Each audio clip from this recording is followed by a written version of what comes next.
Depuis 2007, la récupération des menus pailles se développe doucement mais sûrement en France. Pour en accélérer le développement, Thierrard propose à tous les producteurs de menus pailles, qu'ils soient éleveurs ou céréaliers, de collecter, de transporter et de valoriser ces menus pailles dans des méthaniseurs partout en France. Je vous propose d'aller à la rencontre de Grégory Siagaluga, le gérant de Thierrard SA, qui va nous expliquer toutes les modalités de ce programme de développement. Grégory Siagaluga, en quoi consiste ce projet de récupération de menus pailles à l'échelon national ? Donc en fait, on a collaboré avec un développeur en méthanisation collective, en l'occurrence donc la société Méthanéo et les établissements Thierrard, pour vendre des récupérateurs de menus pailles dans toute la France et collecter les menus pailles issus de ces récupérateurs. Alors quels seront les acheteurs de ces récupérateurs ? Ce sont les éleveurs ou bien les céréaliers ? Donc tout type d'agriculteur peut acquérir en fait un récupérateur de menus pailles en vue de collecter les menus pailles purs grâce au système du caisson ou sur andin avec d'autres systèmes. Est-ce que ce programme vise en particulier les céréaliers qui jusqu'à présent n'étaient que peu concernés par la récupération des menus pailles ?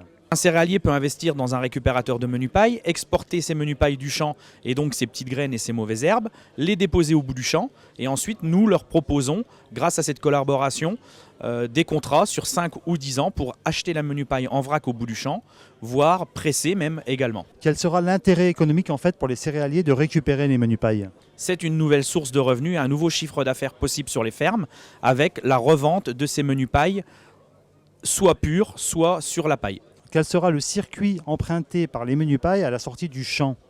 Les menus pailles en fait vont être intégrés dans des projets collectifs de méthanisation dans toute la France. Il est hors de question de les mettre sur la route, c'est sur des projets collectifs à 100 km à la ronde. Essayer de trouver un nouveau sourcing au niveau de ces sous-produits. Quels sont les objectifs de développement de Méthanéo et à partir de quand ce programme va-t-il se mettre en œuvre ? Alors ce projet se met d'ores et déjà en place avec les collectes de menus pailles de 2013, mais il est clair que l'objectif pour 2014 est d'atteindre 5000 tonnes de menus pailles collectés dans toute la France. Et combien de méthaniseurs Méthanéo va-t-il mettre en œuvre à travers ce programme ?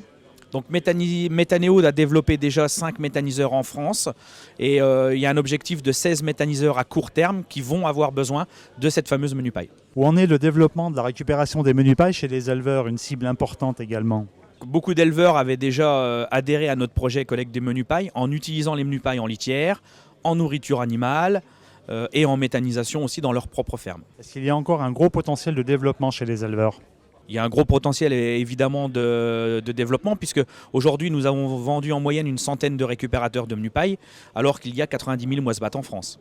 Si la récupération des menus pailles se généralise, est-ce qu'il y a un risque de perte de matière organique préjudiciable au sol ?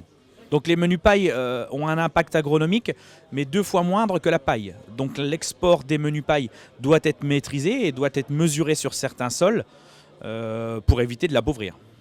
Thierrard développe pas moins de 4 systèmes de récupération des menus pailles. Quels sont ces 4 systèmes ? Thierrard a développé dès 2007 le récupérateur de menus pailles, donc un caisson qui collecte en fait les menus pailles purs et qui les vide au bout du champ.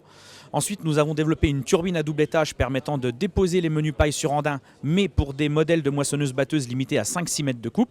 Et en 2013, nous avons développé 2 nouveaux systèmes d'endaineurs de menus pailles qui vont permettre de déposer les menus pailles sur andin, y compris sur des grosses machines type largeur de coupe de 9 à 10 mètres, avec une possibilité également d'éparpiller les menus pailles comme à l'origine de la machine. Grégory Siagaluga, je vous remercie.